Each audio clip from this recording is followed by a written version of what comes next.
Nataka nichukue nafasi hii kuwashukuru sana wanachadema kwa vigilance, kwa uvumilivu na ustahimilivu.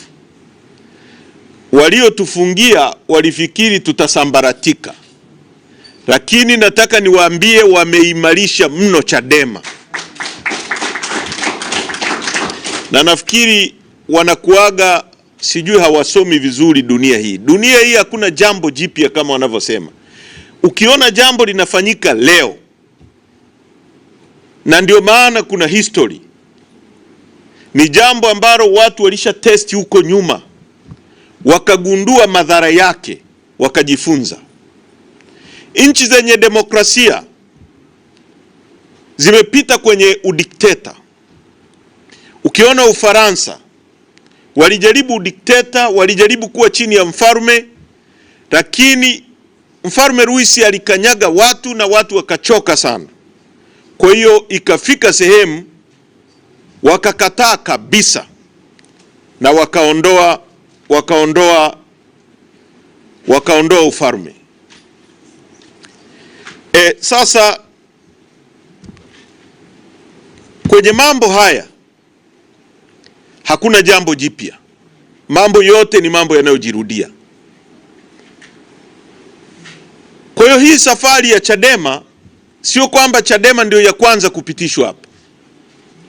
Mfano mzuri wa vyama ambavyo vilijaribu kuuawa na dola lakini vina sauti ya wananchi na ikashindikana, mfano ambao tunautumia wakati wote, ni mfano wa ANC ya Afrika Kusini, ambayo kwenye mapambano yake yanafanana kwa kila jambo na mapambano ya Chadema inayoendesha.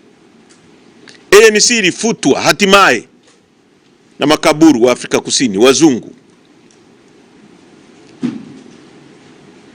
Rais wa ANC wakati ule au kiongozi wao wakakamatwa, wengine wakakimbia nje ya nchi. Lakini ANC haikufutika kwenye mioyo ya watu. Chadema inabeba agenda ya kubadilisha nchi hii. Chadema inabeba agenda ya afya bora kwa watu.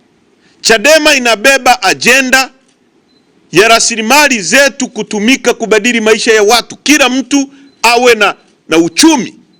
Chadema inabeba agenda ya vijana wetu kupata ajira kwenye nchi hii. Chadema inabeba agenda ya kuwa na barabara bora. Chadema inabeba agenda ya kuwa na kilimo bora, ya watu kuwa na maji, watu kuwa na makazi bora, kwa sababu inawezekana. Hii ni nchi ambayo ina madini yanaitwa rare metal, ambayo yanatumika leo duniani huko kutengeneza silaha tunazoziona.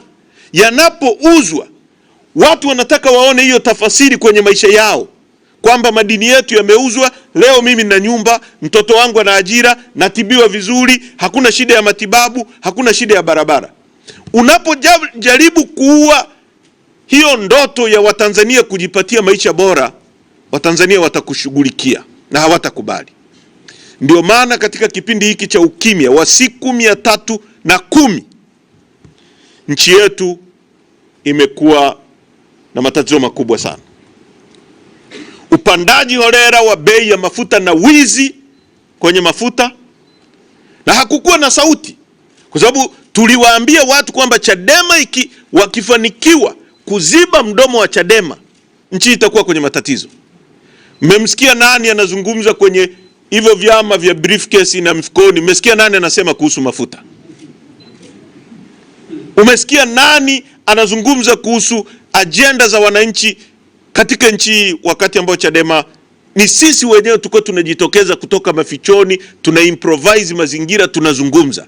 Sasa tumerudi, na kwa sababu tumerudi, kazi ipo na tutaifanya kazi. Kwa hiyo tunataka tuwashukuru sana wanachama wetu kwa jinsi ambavyo mmevumilia. Kulikuwa na maneno mengi kwa kweli, na sasa tumerudi. Tunaishukuru mahakama kwa hapo ilipotenda. Tunajua matatizo ya mfumo wa mahakama ya nchi, lakini tunaishukuru katika hili. Hii kesi haikupaswa hata kuwa mahakamani tu. Yaani ilipaswa siku ya kwanza ifukuzwe. Huwezi kutoa zuio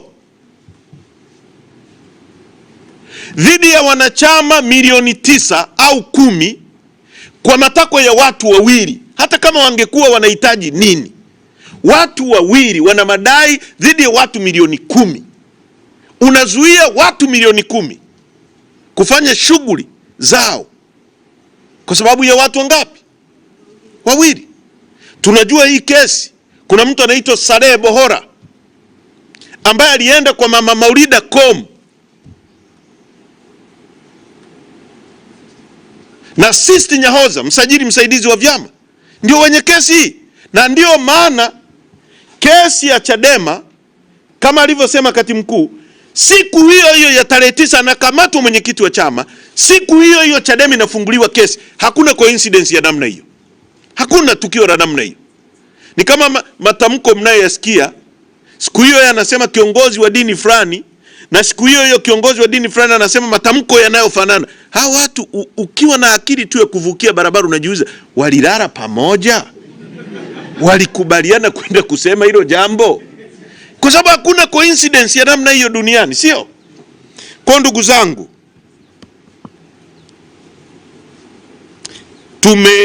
wanachama nchi nzima, wanachama wetu nchi nzima,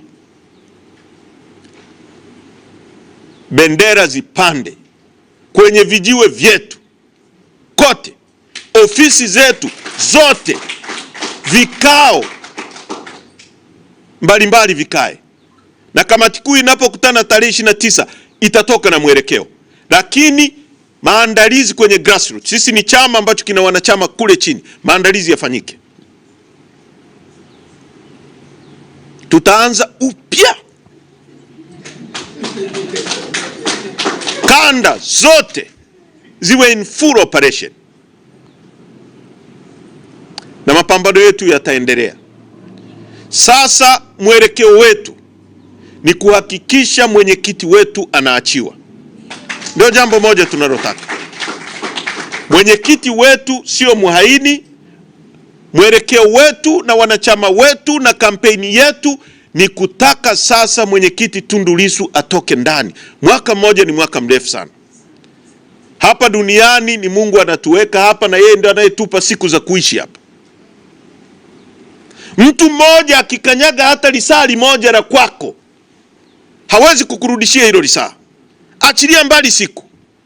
Hakuna mtu miongoni mwa hao watu wanaomshikilia Lissu ambaye anaweza kumrudishia mwaka wake ambao amemshikilia mle ndani. Huo mwaka umepita kwa uharibifu, kwa uongo.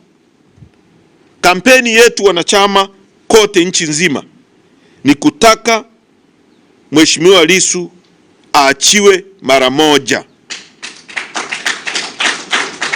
awe huru, tuanze shughuli. Tuanze shughuli yetu. Na sisi kama tulivyosema, hatuna jambo dogo. Kwa leo ni siku ya furaha.